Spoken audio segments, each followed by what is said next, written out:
Hello दोस्तों, नमस्कार। तो अभी हमारी मौजूदगी रांची के जयपाल सिंह मुंडा स्टेडियम में है और यहाँ पे जो है कि छात्रों का आंदोलन चल रहा है। बिहार के पूर्व शिक्षा मंत्री रह चुके प्रोफेसर केवी सर जो हैं यहाँ आए थे मिलने छात्रों से, तो हम लोग का मुलाकात हो गया। तो आइए इनसे हम बात करेंगे। सर, यहाँ आए हैं छात्रों से मिले, उनको क्या आश्वासन दिए हैं?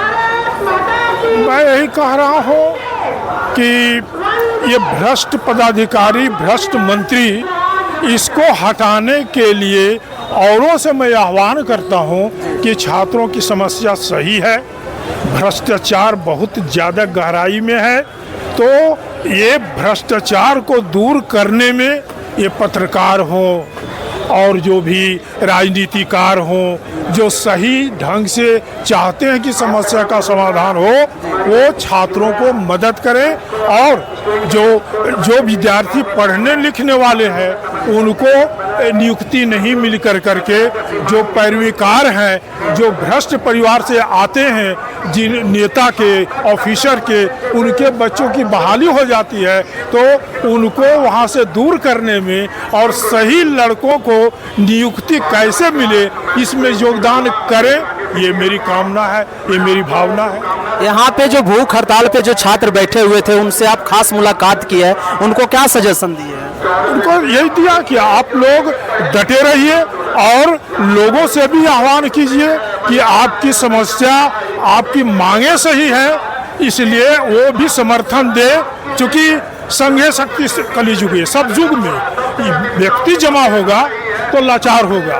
व्यक्ति कहीं किसी तरह का भी जमा हो गया जंतर मंतर में, तो शिक्षा मंत्री को वहाँ रिजाइन करना पड़ा और एक कमेटी बनानी पड़ी और नया नया कानून बनाना पड़ा।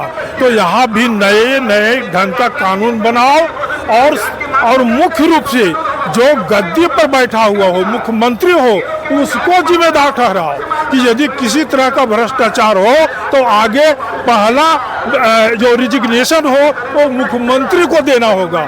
जब इस तरह से आप उसको बांधेंगे तो वो सजग रहेगा, सतर्क रहेगा और विभिन्न तरह के मंत्रालयों को भी वो चाहेगा कि वहाँ भ्रष्टाचार नहीं हो। केंद्र सरकार में देखिए शिक्षा मंत्री देखिए इस्तीफा दे दिए, तो क्या लगता है कि हाँ झारखंड सरकार में भी शिक्षा मंत्री को इस्तीफा देना चाहिए? देना तो अवश्य चाहिए। एक तो प्रेसिडेंस बन चुका, जब केंद्र का शिक्षा मंत्री दे दिया, इसीलिए ना कि क्वेश्चन लीक हुआ, निश्चित लीक हुआ। बहुत से लोगों को 20 या 24 लाख व्यक्ति नीट में परीक्षार्थी थे, उन लोग की मांग थी कि शिक्षा मंत्री रिजाइन करे, वहाँ रिजाइन किया। तो यहाँ का शिक्षा मंत्री क्या है, स्वर्ग से भेजा हुआ है, और स्वर्ग से भेजा ही हुआ रहता तो भ्रष्टाचारियों को संरक्षण कैसे देते। इसीलिए पहली मांग तो इनकी होनी ही चाहिए यह कि यहाँ का भी शिक्षा मंत्री जो है वो रिजाइन करे। तो सरकार जो यहाँ हेमंत सोरेन जी का है, तो उनसे आप लोग का क्या मतलब बोलना चाहते हैं कि ये बच्चों जो है ना यहाँ पे आमरण मतलब अनशन पे बैठे हुए हैं, तो उनको क्या बोलना? उनको तो कहा ना, इनकी मांग को मान ले और आगे के लिए कानून बनाए कि जिसमें भ्रष्टाचार, देखो 100% तो नहीं रुकेगा, लेकिन दिखना चाहिए कि आपने भ्रष्टाचार रोकने की कोशिश की है, ये दिखना चाहिए। आप कानून भी कुछ नया बनाओ और अपने लिए भी जिम्मेदारी लो कि यदि घटना घटित होगी तो मैं रिजाइन करूंगा। अच्छा, जिस समय आप मतलब शिक्षा मंत्री थे, तो क्या लगता है कि अपना अनुभव कुछ उसमें शेयर करेंगे कि मतलब कि उस समय क्या होता था और इस समय में क्या अंतर है दोनों? भ्रष्टाचार तो तब भी व्याप्त था, भ्रष्ट मैं नहीं था, इसीलिए इसे बोल रहा हूँ भ्रष्ट, लेकिन मैं उनमें नहीं था। अब भी बाहर हूँ, सत्ता से तो नहीं हूँ। आप तो क्षेत्र के व्यक्ति हो, जानते हो कि मेरे बारे में कहता ही है। ऐसा कोई गांव नहीं जहां प्रोफेसर केवी का काम नहीं, बिना कमीशन किया जो काम उस नेता का केवी ना, तभी तो डट के यहाँ आया। हम सिक्योरिटी से लेकर नहीं चलते हैं। नहीं, तो देख ही रहे हैं कि आप एक साधारण आदमी के साथ आए हैं। हाँ जी, और हमको मालूम है कि यदि वार्ता मेरे सहयोग से हो जाए तो रास्ता निकाल देंगे। इसलिए इन्हें कहिए कि अहंकार में बोल रहा हूँ, नहीं, ये अहंकार तो भगवान का हार होता है।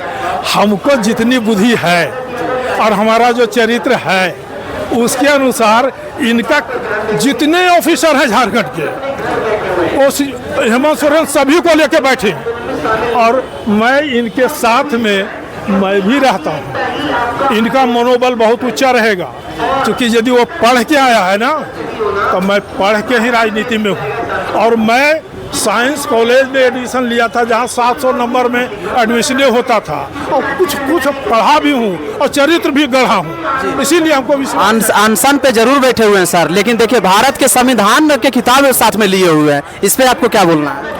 संविधान तो लिखित है ना भैया, उसको क्रियान्वित तो आप लोग हम लोग ने करवाएंगे।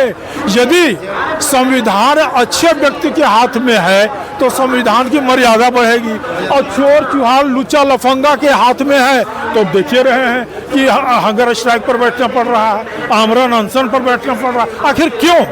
75 साल हो गया आज़ादी के, आखिर यही चोर लुच्चा लफंगा लोग गद्दी में क्यों बैठता है? इसीलिए संविधान भी अमर्यादित है जब गद्दी में इसी तरह भ्रष्ट लोग काबिज हैं।